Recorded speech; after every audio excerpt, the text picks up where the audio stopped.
বন্ধুরা দেখেন ঝড় তুফানে অনেক দিকে অনেক ক্ষতিগ্রস্ত হয়েছে। আমরা বাড়িতেও কিছুটা ক্ষতি হয়েছে। চালের উপরে পড়ছে একটা আম গাছ, মোটা একটা আম গাছ পইরা চালিটা খাড়া করেন না, 4 চালা ছিল, চালের শুয়াইয়া 1 চালা বানাই লিছে। তো ভাগ্যিস মানে বাড়াটিয়া তারা বাড়িতে আসছিল না, যদি বাড়িতে থাকতো তারা খুব ভয় পাইতো। আর এদিকে একটা কাঁঠালের ঠাল, সকালবেলা আমরা ঘুমাই রয়েছি, এমন একটা শব্দ হয়েছে, তখন জ্বরও নাই তুফানও নাই, আর একটা গাছের ভিতরে জুল্লা দিচ্ছে গেলাম, এটাও জানি কোন সময় অভ্যাস করে ফিরে যাওয়া। তো এই টালটা আছে না, প্রস্তাব করে আমরা লেফটিনে আসা যাওয়া রাস্তার মধ্যে আমরা দাদা আবার এদের একটা বিটু একটু সরাইছে। আর লেফটিনে দেন চালেরও কিন্তু করে কাঠ মাঠ টিন মিন এক করে উড়াই লেগেছে। অনেক মানুষের অনেক ক্ষতিগ্রস্ত হয়েছে সেদিনে জ্বর তুফানে। আর এদিকে দেখেন আম গান্দা ফুলে আমি আমার শ্বশুর বাড়ির থেকে এনে লাগাইছিলাম। তো ফুলটি কিন্তু দেখতে একদম দূরত্বে দেখলে মানে আপনারা ভাববেন গাঁদা ফুল। আর এদিকে দেখেন আমরা দাদা কুবাই টুবাই দিছে, আমি আবার এনে ফুলের বিচি লাগাইছি।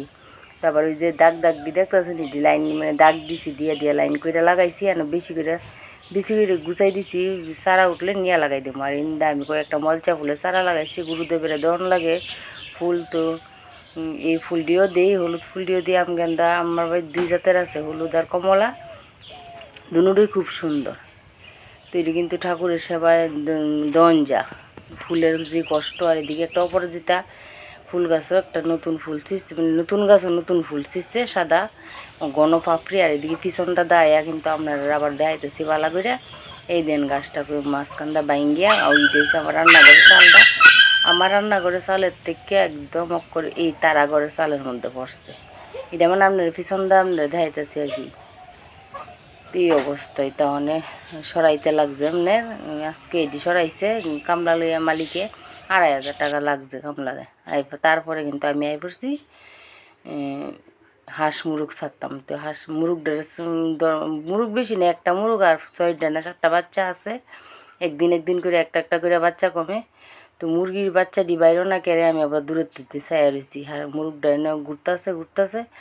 পরে ঘরে গিয়া দিই আপনার দাদা মনে কালকে রাত্রে, এর আগের দিন রাত্রে টুলা একটা বাচ্চা আয়া লইয়া গেছিল গা। তা আপনার দাদা আবার বাচ্চাটির একটা বাস্কের মধ্যে রাখিয়া একটা টিনের টুকরা দিয়ে ইট দিয়ে রেখাতে রাখছিল। তারপরে আবার গিয়েছিল বাচ্চাটিরে ইটটি সরাইয়া টিনটা সরাইয়া বাচ্চাটিরে ছাড়লাম। ছাড়িয়া এরপরে যেমন আবার হাঁস মারে, আমি আবার 2টা হাঁসও পালি। আমি হাঁস বলতেই পারি রেশনের নিচে প্রচুর পরিমাণে চাল পরে। এই দেন আবার মুরগি ছানাগুলি এটিও কিন্তু আমার সন্তানের মধ্যে।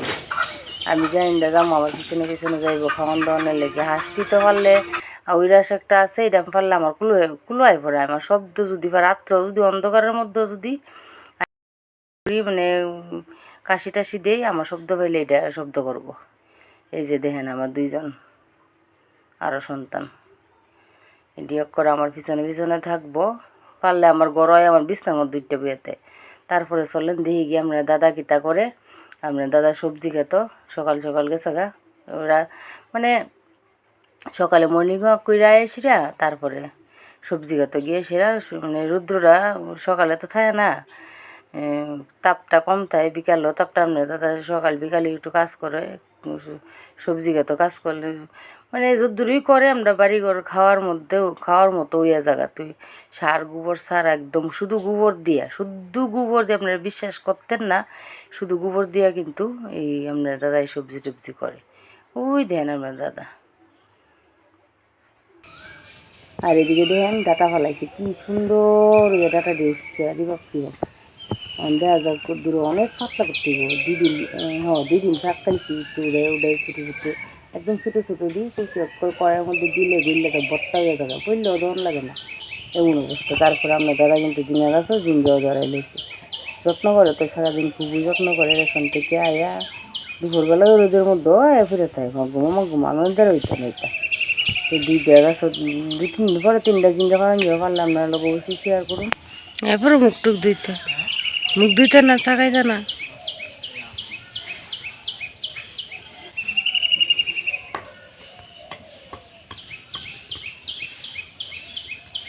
বন্ধুরা এই ভিডিওর মধ্যে কিন্তু আমি আলাদা ব্যাকগ্রাউন্ড মিউজিক দিছি না, কারণ সকালবেলা পাখি কিচিরমিচির শব্দটা আমার কাছে খুবই ভালো লাগতেছে। আশা করি আপনার কাছেও ভালো লাগবো। এর লেগে আমি কিন্তু কোনো কিছু দিলাম না মিউজিক। আর এদিকে দেখেন গ্লাসের মধ্যে আরও নানান ধরনের বিচিও লাগাই রাখছে, সারা প্রায় উঠতে গেছে গা।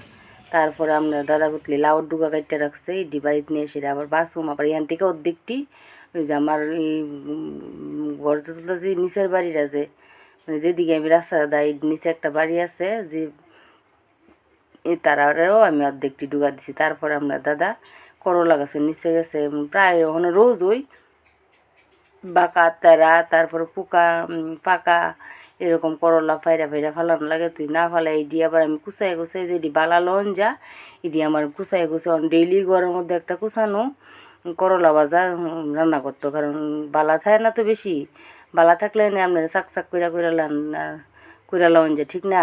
তো আমি বললাম মনে করলাটি অনেকটি ফাইরা দাদা লয়ে গেছে বাড়ির মধ্যে, এটি আর আমি ভিডিও করছি না। তো অনেকটাও ফালানতেও গেছে করে, যদি খারাপ মানে খাওয়ানো হয়ে যাইতো না, এটি ফালাই দিচ্ছে। আর যেটি কিছু কিছু লন যাবো এটি বাড়িতে লয়ে গেছে। তখন করলার মানে ভালো যে প্রথম প্রথম যে সুন্দর হইতো তখন তেমন সুন্দরও না, কারণ ওষুধ তো কম দেয়।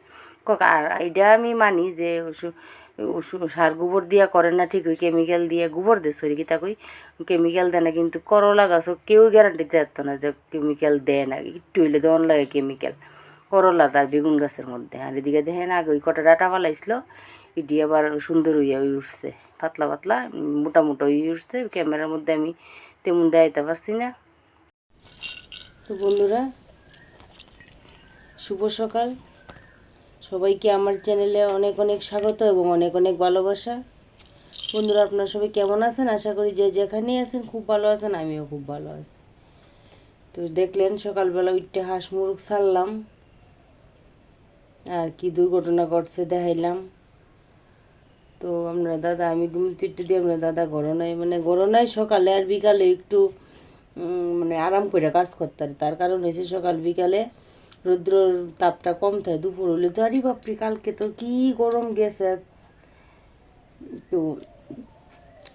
তো ভাবলাম যে সবজি খেতে হইব, হাইটে হাইটে সকালে মর্নিং ওয়াক করে এসে সবজি খেতে থাকে।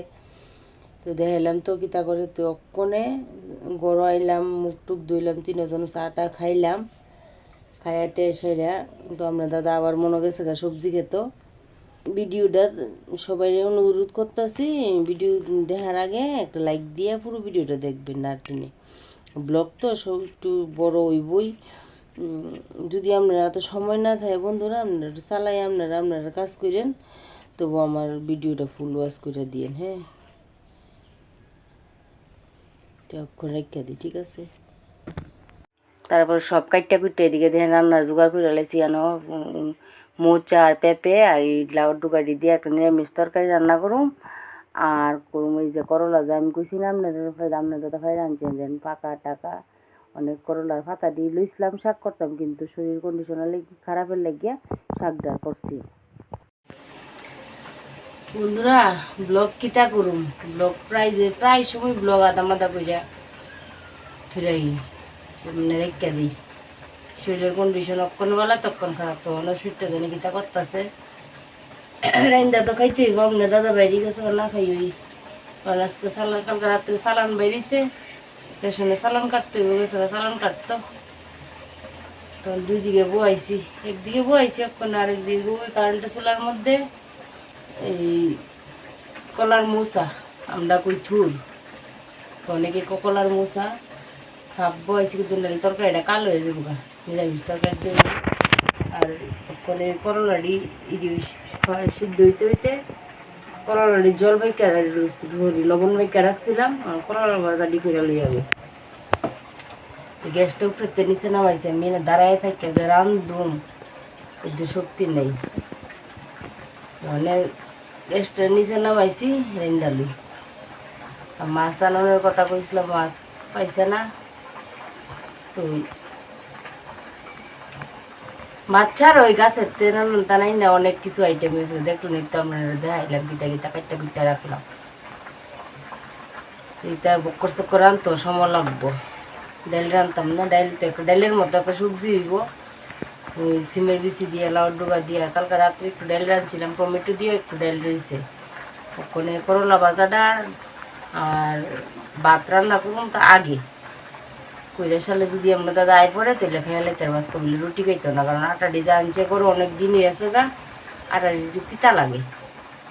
তো কোনো ভাত খাইবো আইসিরে তো দেখি কুদ্দুর কর্তারি আপনার দাদা আইতে আইতে ভাল লাগে না। আর একটা কথা বন্ধুরা, কাজের লোক আর হয় না, কাজের লোকের এত দাম মনে রে বাপরি বাপ, কাজের লোক হয় না। আপনার দাদা শরীর কাজ যত বাসন আছে সব ধুয়ে দিয়ে গেছে, রান্ধি রান্না আবার বলবো নি কতলা বাসন, এটাও আপনার দাদুই ধুইব, কারণ বক বক করতাম না, রান্নাটা শুরু করি। ঠিক আছে, শীত করলাম একদম এনার্জি নেই, গাম্মা গুম্মা করতে বড় বড় শরীর গামা গামা দিতে আছে, রেখা দিই। হ্যাঁ, গিয়ে দেখেন নিরামিষ তরকারি সোমবার দা বয়ে লেছি, আর করলা ভাজা। নিরামিষ তরকারির মধ্যে একটু মুগ ডাল দিছি, কারণ তরকারি মানে লাতার মা অনের শুধু পেঁপে আর কিছু নাই, করে মুগ ডাল দিছি, যে মাঝখানে দিয়ে দিছি ওর সবজি দিকে ডাইকা দিন সিদ্ধ হয়ে যাবো। আর এদিকে সাইড দিকে দেখেন ছোলা বিছাই দিছি, কারণ তেল ছিটটা গিয়া ফইরে আবার হেউই আমার কাজ বাড়বো, তারপর আবার সাবদা মুছো একবার, জলদা মুছো একবার, ভেজাল। তাহলে গিয়ে আমি ছোলা বিছাই লিছি সাইডে দিয়ে। আর তো ভাঙা তো আছে, দেখুন কি অবস্থা। দেন তরকারি হয়ে গেছে, কেন নিরামিষ তরকারি বাজিও হয়ে গেছে গা।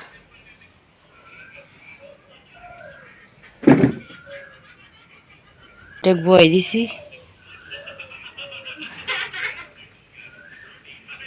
বন্ধুরা, একাতে আর কত শক্তি জোগাড় করতাম কোন, দেখেন